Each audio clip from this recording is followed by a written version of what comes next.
Hello, Laura George here from Mary Bridge Children's Hospital, Festival of Trees, creating a mini tree stand out of a planter using Plaster of Paris.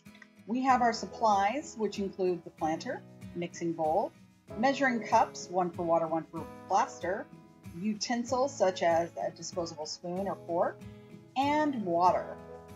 We're going to get started by leaving the sticker on the bottom because there's a hole in the bottom of our planter. And we're going to add a barrier inside. I'm using some junk mail that I've cut into a circle to fit perfectly in the bottom. Now I'm going to take my plaster of Paris and use my measuring scoop for it, and I have another plastic one for water. I'm going to scoop out 1 cup in this instance and mix it with half a cup of water.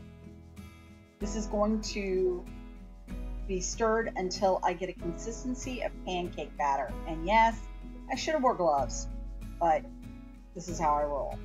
So once I get that mixed, I'm going to pour it into the container. This is only going to be my very first layer. It's kind of that base pour. I'm going to shake it like you would concrete to get all the air out.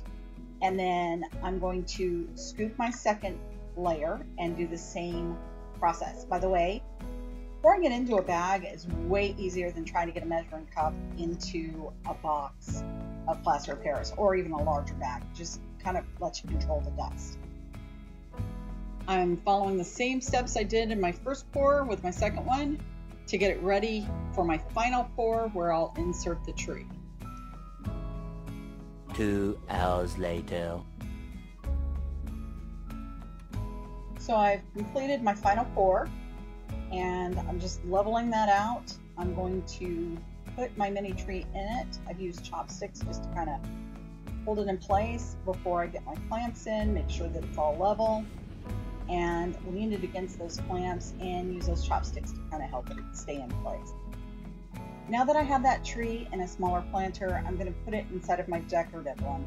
I'm using foam to keep that planter from rattling around and making sure it's secure. And that's how I get my planter done. Thank you for joining me, and hope to see you again in the next video.